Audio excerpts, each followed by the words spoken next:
সময়, কথায় আছে আমাদের জীবনের প্রত্যেক মুহূর্ত স্বর্ণর মতো হয়। এবার হয় আমরা একে নিজেদের কাছে রাখতে পারি বা একে আমরা চলে যেতে দিতে পারি, কারণ এই ছোট ছোট মুহূর্তই আছে যা আমাদের জীবনকে গড়ে তোলে। এখন এই জীবন কেমন হবে তা আমাদের উপর নির্ভর করে। যদি আপনি একটা মুহূর্তের যত্ন না নেন, যদি আপনি এক মুহূর্ত ভালো না বাসেন, যদি আপনি এক মুহূর্ত স্নেহের আনন্দ না উপভোগ করতে পারেন, তাহলে দেখতে দেখতেই আপনার সমস্ত সময় নষ্ট হয়ে যাবে, আপনি জানতেও পারবেন না। অর্থাৎ এই সময় স্বর্ণ হতে পারে না। তবে আমরা একে স্বর্ণ বানিয়ে নিতে পারি আমাদের চেষ্টার মাধ্যমে। এই সময় শুধু একটি লাঙল যা মাটির সাথে লড়াই করতে পারে, আর কিছু নয়। একটা অত্যন্ত গুরুত্বপূর্ণ কথা মনে রাখবেন, আপনার কাছে শুধু সময় আছে। এবার আপনি এটা দিয়ে স্বর্ণ বানাবেন না ঘুমিয়ে স্বপ্ন দেখে একে নষ্ট করবেন, সিদ্ধান্ত আপনারই। রাধা রাধা। ভগবান। প্রত্যেক কঠিন পরিস্থিতিতে এই নামই আছে যা আমাদের উপায় দিয়ে থাকে। ব্যক্তি যান, ভগবানের পুজো করেন, আরাধনা করেন, ব্রত পালন করেন, মন্দিরে যান, পুজো পাঠ করেন, ভগবানকে জাগিয়ে তোলেন। আর তারপর শুরু হয় সমস্ত প্রশ্ন। হে ভগবান, আমার সাথে এরকম কেন হচ্ছে? কেন আমারই জীবনে এত দুঃখ আছে? আমি কিভাবে এর সম্মুখীন হব? আমাকে কেন এত কষ্ট ভোগ করতে হচ্ছে? হে ভগবান, আমি কি করব? আমাকে সাহায্য করুন, কোনো রাস্তা দেখান।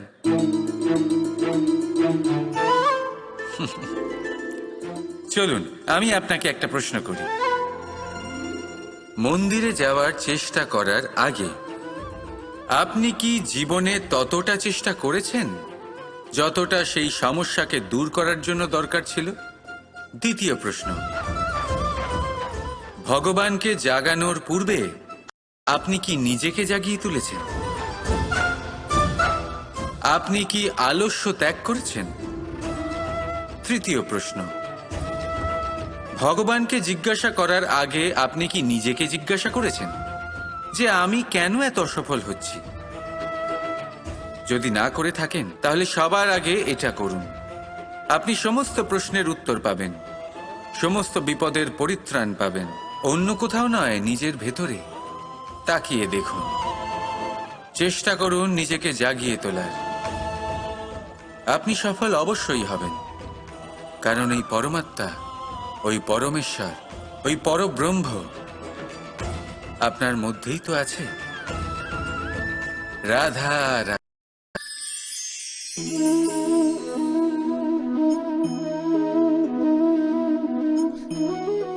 এই শুকনো পাতা দেখতে পাচ্ছেন? এটা কখনো গাছের ডালে ছিল, সবুজ তরতাজা, বৃক্ষকে পুষ্টি দান করত।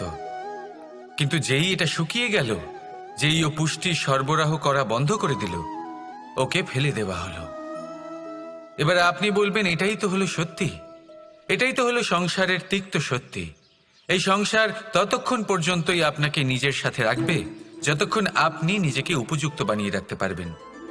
আমি এটা বলবো না যে এটা হলো মিথ্যে, কিন্তু এটা অবশ্যই বলবো যে এটা সম্পূর্ণ সত্যি নয়। সম্পূর্ণ সত্যি হলো এটাই যে যদি আপনি চান তাহলে চিরকালের জন্য সংসারকে পুষ্টি দান করতে পারেন, আর চিরকালের জন্য সংসার আপনাকে নিজের সঙ্গে রাখতে পারে। কিভাবে? এই শুকনো পাতার উদাহরণই আপনাকে দিচ্ছি। এই শুকনো পাতা প্রথমে টুকরো হবে, তারপরে বৃষ্টির জলের সাথে গলে যাবে, তারপর সার হবে, তারপর সেই বৃক্ষের গোড়াতেই সমাহিত হবে, একটা নতুন অঙ্কুরকে একটা নতুন জীবন দেবে। তাহলে আপনি ভাবুন, আপনি নিজের জীবনের সাথে কি করতে চান? যদি কখনো আপনি পড়ে যান, অসফল হয়ে থাকেন, তাহলে আপনি কি এই উৎসাহ হারিয়ে ফেলবেন, নাকি আবার উঠে দাঁড়াবেন আর আবার এক নতুন সংসারের রচনা করবেন? সিদ্ধান্ত আপনার।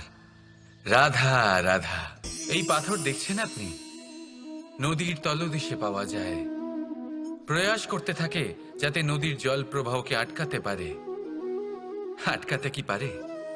কখনোই নয়, বরং তার ধারালো কোণাগুলো মসৃণ হয়ে যায়। এবার এ থেকে কি শিক্ষা পাওয়া যায়? এর থেকে এটাই শিক্ষা পাওয়া যায় যে ব্যক্তি দৃঢ়তার সাথে জীবনে শুধু আগে এগোতে থাকেন না থেমে, তিনি না শুধু নিজের লক্ষ্য প্রাপ্তি করতে পারেন, বরং নিজের পথের সমস্ত বাধার অস্তিত্বই পাল্টে দিতে পারেন। তাহলে আপনি কি হতে চাইবেন? সেই ব্যক্তি যিনি নিজের বাধাকে দূরে ঠেলে আগে এগোতে পারেন, নাকি সেই ব্যক্তি যিনি অন্য কারোর পথে বাধা হয়ে থেকে তার নিজের অস্তিত্বই হারিয়ে ফেলেন? সিদ্ধান্ত হলো আপনার। রাধা রাধা। সময় অত্যন্ত কঠোর প্রভু। আপনি অনেক লোককে এটা বলতে শুনে থাকবেন, আমার কাছে এত সময় নেই, এই কাজে আসলে অনেক সময় লেগে যাবে, এই বিষয়ে ভাবার জন্য আমার সময় লাগবে। আচ্ছা, আমি আপনাকে একটা কথা বলে রাখি, যদি আপনি এটা নিশ্চিত করার জন্য বেশি সময় নিয়ে ফেলেন যে আপনার কি করা উচিত, তাহলে সময় এটা নিশ্চয়ই করে নেবে যে আপনার সাথে কি করা যেতে পারে। কারণ এই সময় কিন্তু অত্যন্ত কঠোর। যতক্ষণ আপনার সাথে রয়েছে এর সমাদর করতে শিখুন, এর সম্মান করতে শিখুন, এর সদ্ব্যবহার করতে শিখুন। যদি এরকম না করেন, তাহলে এই সময়ের নিজেকে আর আপনাকে বদলাতে অধিক সময় লাগবে না। তাহলে আসুন, এবার সময় এসে গেছে ভালোবেসে বলার রাধা রাধা।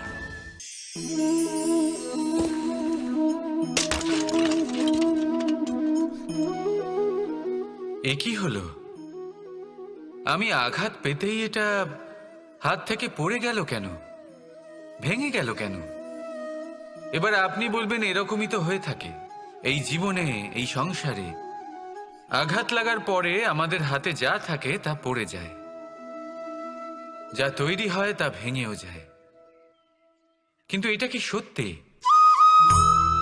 আপনাকে একটা কথা বলে রাখি, আঘাত পেয়ে পড়ে যাবার পরে সংসারের যে কোনো বস্তুই হাত থেকে পড়ে যাক না কেন, সাফল্য অবশ্যই আসে।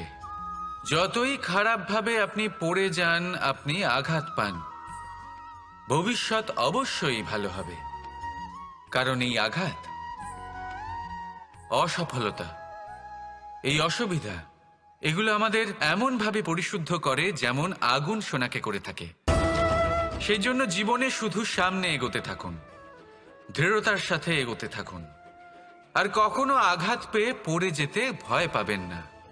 কারণ এটা আসন্ন সাফল্যের সংকেত। আর সাফল্য তখনই আসবে যখন আপনি পড়ে যাবেন, যখন আপনি আবার উঠে দাঁড়াবেন এবং আপনি আবার জীবনে সামনে এগোতে থাকবেন।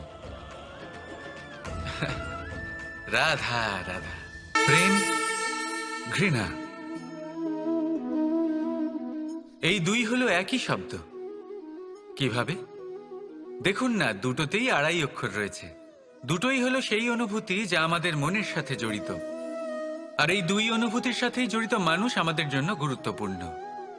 পার্থক্য শুধু এটাই যে প্রেম পায় সম্মান আর ঘৃণাকে করা হয় অবজ্ঞা। এরকম কেন? কারণ প্রেম হলো সেই অনুভূতি যেখানে মানুষ সব কিছু দিয়ে দিতে চায়, সব কিছু লুটিয়ে দিতে চায়। সেখানে ঘৃণা হলো এমন অনুভূতি যেখানে মানুষ সব কিছু কেড়ে নিতে চায়, সব কিছু জিতে নিতে চায়। তাও প্রেমের অনুভূতি কখনো আপনাকে হারতে দেয় না, আর ঘৃণার অনুভূতি কখনো আপনাকে জিততে দেয় না। এবার কি করবেন আপনি? একটাই জীবন, ঘৃণার সাথে বাঁচবেন নাকি প্রেমের সাথে? আমি তো প্রেমকেই চয়ন করব। রাধা রাধা। সূর্য কারোর জন্য হলেন শক্তিদাতা ঈশ্বর, আবার কোনো প্যাঁচার জন্য হলো চোখ বন্ধ করে দেওয়ার মতো তীব্র আলো। নদী কারোর জন্য হলো তৃষ্ণা মেটানোর স্রোত, আবার কারোর জন্য বন্যারূপী বিনাশকারী আশঙ্কা। সাগর কারোর জন্য হলো নোনা জলের ভাণ্ডার, আবার কারোর জন্য অগন্তি প্রাণী জগতের সম্ভার। প্রশ্ন হলো, প্রত্যেক ব্যক্তির জন্য প্রত্যেক অনুভূতি বা বস্তুর সারমর্ম আলাদা কেন হয়ে থাকে? যা কারোর জন্য হলো বিষ, তা অন্য কারোর জন্য অমৃত কেন? যা কারোর জন্য অমৃত, তা অন্যের জন্য বিষ কেন? উত্তর বড়ই সোজা। আমরা বস্তু বা অনুভূতিগুলিকে সেভাবে দেখি না যেরকম তা হয়ে থাকে। আমরা বস্তু বা অনুভূতিকে সেভাবে দেখি যেরকম আমরা হয়ে থাকি। এবার এর উপায় কি হতে পারে? নিজেকে পরিশুদ্ধ করুন, সব কিছুই শুদ্ধ হবে। রাধা রাধা। চলুন একটা প্রশ্ন করি। কোনো মানুষকে জিজ্ঞাসা করবেন যে সে মূর্খ, অলস, বিবেকহীন, অসফল, এইসব বিশেষণ দিয়ে নিজেকে পরিচিত করতে চাইবে? না। কাউকে জিজ্ঞাসা করুন, আপনি কি মূর্খ? না। আপনি কি অসফল হয়েছেন? না। আপনি কি বিবেকহীন? না। এবার বলুন, আপনি জীবনে মূর্খ ও বিবেকহীন হবার জন্য কোনো ভালো পরিকল্পনা বানিয়েছেন? উত্তর পাবেন না। কারণ কোনো পরিকল্পনা বানানো হয় না যাতে আপনি মূর্খ বা অসফল হন। মানুষ মূর্খ বা অসফল তখন হন যখন কোনো পরিকল্পনাই থাকে না। দেখুন, একটাই ছোট জীবন, তাকে স্থির করুন যাতে অনেক বেশি সংখ্যক মানুষকে আপনি জুড়ে রাখতে পারেন, অনেক বেশি শান্তি পেতে পারেন, অধিকতর সাফল্য লাভ করতে পারেন, বেশিরভাগ মানুষের পথপ্রদর্শক হয়ে তাদের মঙ্গল করতে পারেন। অসফল হয়ে বাড়িতে বসে থাকার চেয়ে ভালো হলো যে আপনি একটা পরিকল্পনা করে অসফল হন, কারণ তখন আপনার কাছে আরও একটা বিকল্প থাকবে, একটা নতুন পরিকল্পনা বানানোর, তাকে সার্থক করার। কারণ এমন কোনো পরিকল্পনা তো অবশ্যই থাকবে যা আপনাকে আপনার লক্ষ্যে পৌঁছে দেবে, তাই তো? রাধা রাধা। সত্য এবং অসত্য দুটোর মধ্যে পার্থক্য কি আছে? পার্থক্য হলো অ অক্ষরটার। এবার অ দিয়ে হতে পারে আরম্ভ, অ দিয়ে হতে পারে অন্ত। সত্য হলো সেটা যেখানে সমস্ত পথের আরম্ভ হয়, অসত্য সেটা যেখানে সমস্ত পথের শেষ হয়। এবার এরা চলতে হয়তো পারে না, কিন্তু তাও ছাপ রেখেই যায়। সত্য সেই ছাপ রেখে যায় যা একটা উজ্জ্বল উৎকৃষ্ট উদাহরণ হতে পারে, আর অসত্য সেই উদাহরণ তৈরি করে যা একটা কলঙ্কিত ইতিহাস তৈরি করে। এখন আপনি আগামী সময়ের জন্য কেমন ছাপ রেখে যাবেন, এই সিদ্ধান্ত পুরোপুরি আপনার। রাধা রাধা। কখনো ভেবে দেখেছেন আমরা জিহ্বার সাথে সাথে কান কেন পেয়েছি? এবার আপনি বলবেন, এ তো সহজ কথা, যাতে আমরা কথা বলার সাথে সাথে শুনতেও শিখি। এবারের আরো একটা গুরুত্ব আছে। আগে আমাকে বলুন, নিজের প্রশংসা শুনতে কার না ভালো লাগে? সবারই ভালো লাগে। এটাই হলো মূল কথা। যদি এই কান দিয়ে আপনি নিজের প্রশংসা শুনতে চান, তাহলে সর্বপ্রথম এই জিহ্বা দিয়ে অন্যের প্রশংসা করতে শিখুন। এবার প্রশংসার বিষয়ে একটা অত্যন্ত গুরুত্বপূর্ণ কথা আপনাদের বলি। কখনো যদি কারোর প্রশংসা আপনি করেন, তাহলে সবার আগে সেই ব্যক্তির উৎসাহ বেড়ে যায়, আর তারপর নিজে যদি ভেবে দেখেন, তাহলে নিজের মনেও সন্তুষ্টি আর প্রশান্তি চলে আসে। আর একবার যদি এই মন প্রশান্তিতে ভরে যায়, তারপরে কেউ প্রশংসা করুক বা না করুক, কিচ্ছু যায় আসে না। সেই জন্য সবসময় অন্যের সম্মান করবেন, স্নেহ করবেন, প্রশংসা করবেন, সুখ ভাগ করে নেবেন। যার মধ্যে যেটা ভালো আছে তা বলুন, তাকে মনে করান তিনিও ভালো, তার উৎসাহ বাড়িয়ে তুলুন। তিনি জীবনে সামনে এগোবেন, আর এই ব্রহ্মাণ্ড আপনাকে কখনো পিছিয়ে থাকতে দেবে না। রাধা রাধা। এই জীবনে মানুষ শুধু তিনটি জিনিসের পেছনে ছোটে: ছায়া অর্থাৎ সঙ্গী সম্মান, কায়া অর্থাৎ সুন্দর বলিষ্ঠ শরীর, আর তৃতীয় হল মায়া অর্থাৎ ঐশ্বর্য। এবার অবাক করার মতো বিষয় হলো, সময় এলে পরে এই তিনটি বস্তুই সবার আগে আপনাকে ত্যাগ করে। অন্ধকারে ছায়া আপনাকে ত্যাগ করে, বার্ধক্যে কায়া আপনাকে ত্যাগ করে, আর অন্তিম সময়ে মায়াও আপনাকে ত্যাগ করে। এগুলো কিছুই কাজে আসে না যার পেছনে আপনি সারা জীবন দৌড়েই যাচ্ছিলেন।